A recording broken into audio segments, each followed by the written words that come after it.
Good morning, everybody. Josh Ezell, Breakthrough Real Estate Property Management and Handyman Services. Hope you're having a fantastic morning. Today's story is a piggyback from last week's story where we were talking about lessons learned and make sure you document everything, right?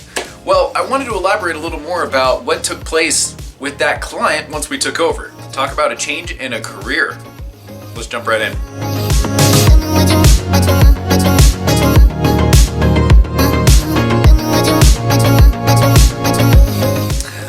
If you're appreciating these stories, please hit that like and subscribe button right now. And if you don't mind, go ahead and share them to a few people you think might appreciate it. While you're at it, go ahead and check out our Patreon page and our website. We're always looking for great agents. We have some of the best tools and agents to help you buy or sell your home. We are experienced in property management. We have one of the greatest property management platforms. So if you're looking for a new property manager or to get into investment properties, give us a call today. We will take great care of you and help you launch your investment career. All right. And then handyman services. You know you have that laundry list of things that you need to take a look at and take care of at your home. Be honest, you're probably not going to have the time to do it. And even if you did it, it's probably not going to be to the professional level that you'd want it to be anyway. Your time's valuable. Give us a call, let us help you out, and we'll take great care of you. We won't let you down, I promise. All right, that's it. Thank you so much. Let's jump right in.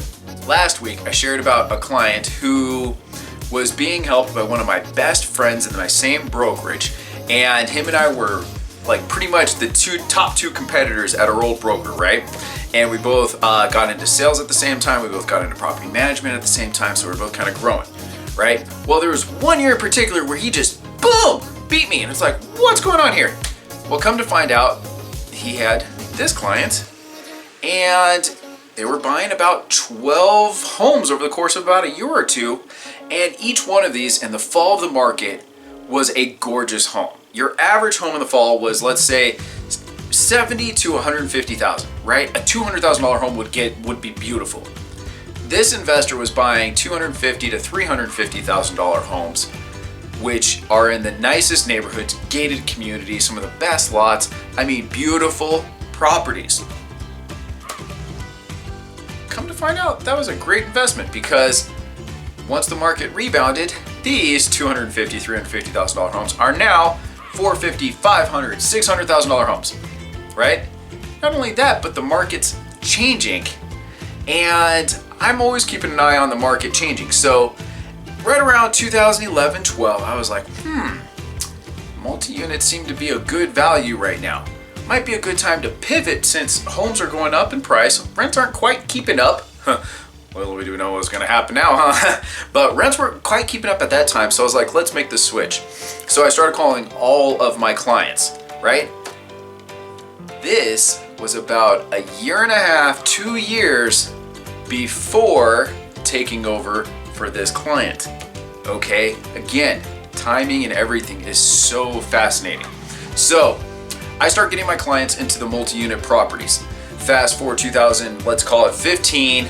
No, let's call it 14. Fast forward to 2014, this issue happened with this client. We take over all of his properties, and I start communicating with him about, hey, multi-units are our way to go. He's like, really? Well, send me some more information. Little did I know, in California, this guy has purchased all kinds of commercial properties, multi-unit properties. I mean, he has literally 30 plus years experience in real estate investing. So, boom.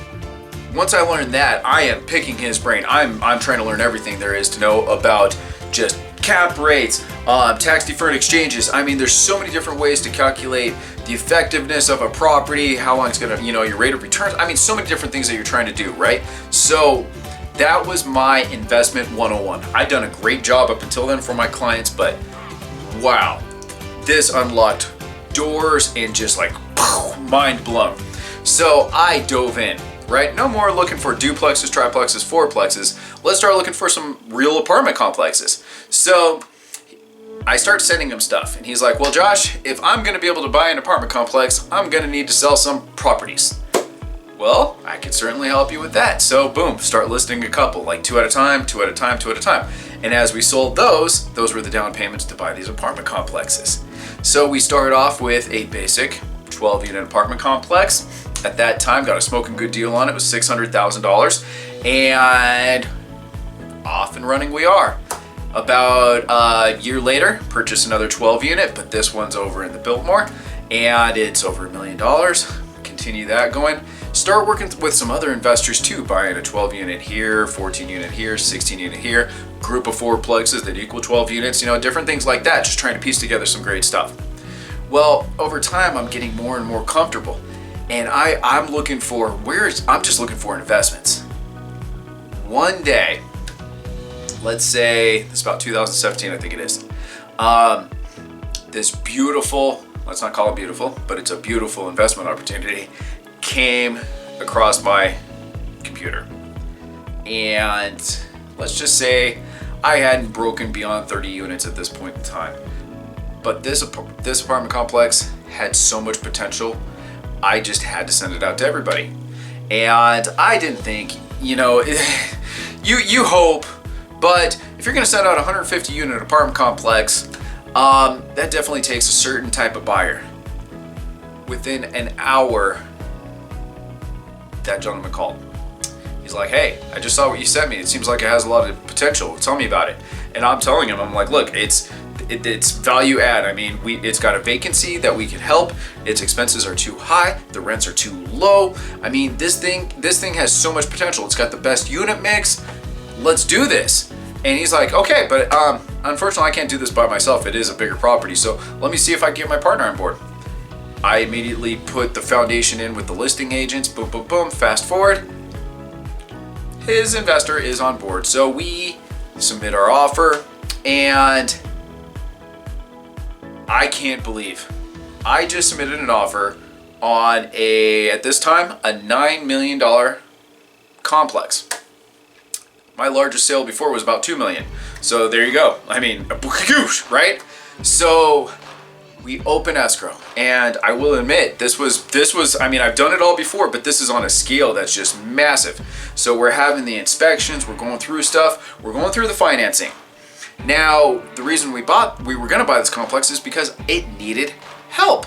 If it was performing amazingly, obviously the price would have been accordingly, and we probably would have bought it. So we knew that this had issues. Unfortunately, we didn't understand how bad the issues were taking place. So when we first submitted our offer, it had about a 7% vacancy rate, and it needed to stay below 10. About 3 weeks before we were supposed to close, it officially went above 10, and we lost our financing.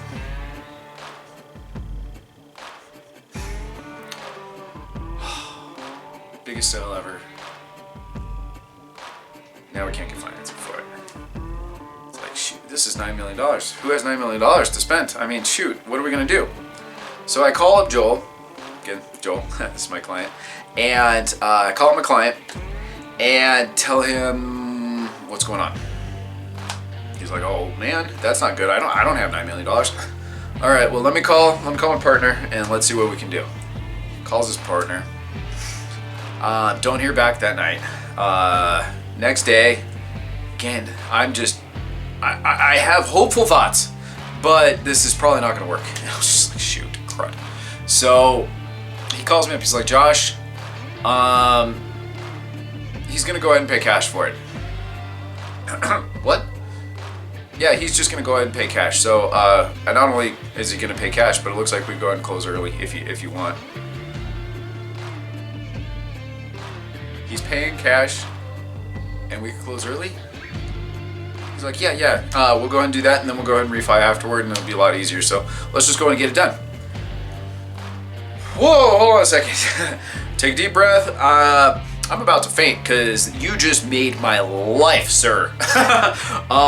Okay, let me jump on this. So I call the lender, let him know the good/bad news, and call the listing agent, tell him the wonderful news, and we closed about 3 weeks later, I think it was. And I'll just give you a big fast forward on this one. Within 6 months, we took that from well under a 10% vacancy rate, or over a 10% vacancy rate, got it up to about a 2% vacancy rate. We were able to raise the rent significantly. We improved the property significantly. And at this point in time, let's call it 4 years later, that property is worth approximately $16 million today. So I'd say it was a very good investment for our clients. And to this day, it is my biggest sale ever. And it's one of the best jobs we've ever done, turning around a property, and it was one of the coolest experiences ever. So let me know, what's your biggest sale? What's your favorite sale, most significant sale?